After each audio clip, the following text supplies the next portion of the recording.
अस्सलाम वालेकुम फ्रेंड्स। तो आज हम पीरे कामिल का अगला एपिसोड सुनाने जा रही हूँ। उम्मीद करती हूँ आप सबको पसंद आएगा। सिर्फ एक दिन ऐसा हुआ कि वसीम उसके कमरे में आकर उसकी किताबों में से कोई किताब ढूंढने लगा। वसीम के हाथ सबसे पहले कुरान पाक की 2 ही तफसीर लगी थी और वह जैसे दम बखुद रह गया था। ये क्या है इमामा? उसने मुड़कर ताज्जुब से पूछा। इमामा ने सर उठाकर उसे देखा और धक से रह गई।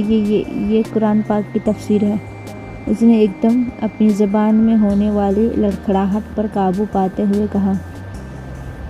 मैं जानता हूँ, मगर ये यहाँ क्या कर रही है? क्या तुम इसे खरीद कर लाई हो? वसीम ने बड़ी संजीदगी के साथ पूछा।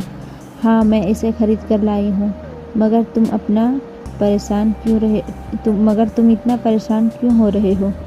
बाबा को पता चलेगा तो वह कितना गुस्सा करेंगे, तुम्हें अंदाज़ा है?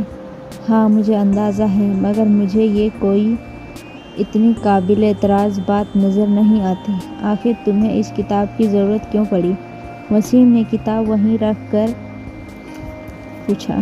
क्योंकि मैं जानना चाहती हूँ कि दूसरे अक़ायदे के लोग आखिर कुरान पाक की क्या तफसीर कर रहे हैं। हमारे बारे में कुरान के हवाले से उनका नुक्ता नज़र किया गया है, इमामा ने संजीदगी से कहा। वसीम पलकें झपकाए बगैर उसे देखता रहा। तुम्हारा दिमाग ख़राब है? मेरा दिमाग बिल्कुल ठीक है, इमामा ने पुरसुकून अंदाज में कहा। क्या बुराई है अगर मैं दूसरे फ़िरक़ों के बारे में जानूं और उनके कुरान पाक की तफसीर पढ़ूं? हमें इसकी ज़रूरत नहीं है, वसीम ने नाराज़ी से कहा। तुम्हें ज़रूरत नहीं होगी, मुझे ज़रूरत है, इमामा ने दो टोक अंदाज में कहा। मैं आंखें बंद करके किसी भी चीज़ पर यकीन की कायल नहीं हूँ, उसने वाज़ह अल्फाज में कहा। तो ये तफसीर पढ़कर तुम्हारे शबहात दूर हो गए हैं? वसीम ने तंज़िया लहजे में पूछा। इमामा ने सर उठाकर उसे देखा। पहले मुझे अपने एतकाद के बारे में सिबा नहीं था, अब है, इमामा ने सर उठाकर उसे देखा। वसीम उसकी बात पर भड़क उठा।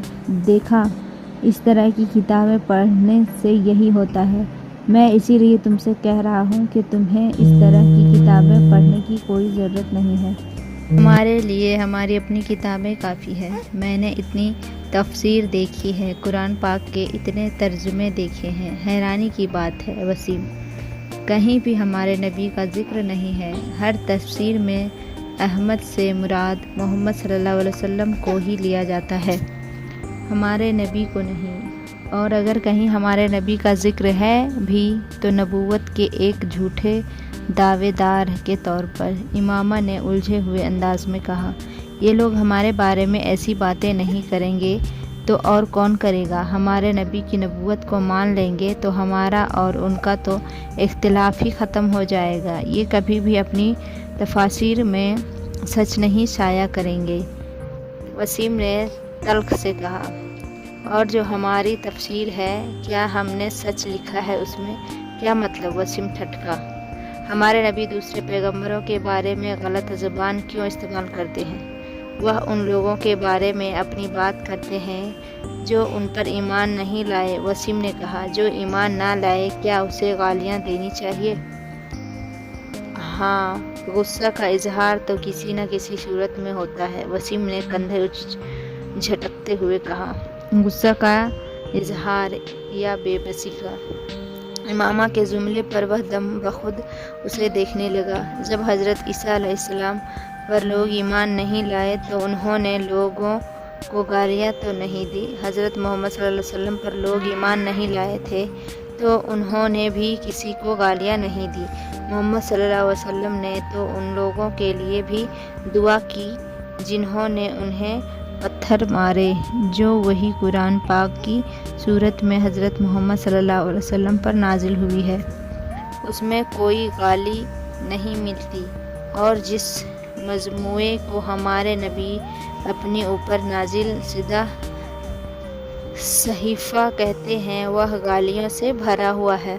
इमामा, हर इंसान का मिजाज دوسرے سے مختلف ہوتا ہے، ہر انسان الگ طرح سے ریئیکٹ کرتا ہے۔ وسیم نے تیزی سے کہا۔ امامہ نے قائل نہ ہونے والے انداز میں سر ہلایا۔ میں ہر انسان کی بات نہیں کہہ رہی، میں نبی کی بات کر رہی ہوں۔ جو شخص اپنے غصے پر قابو نہیں رکھ سکتا وہ نبوت کا دعویٰ کیسے کر سکتا ہے؟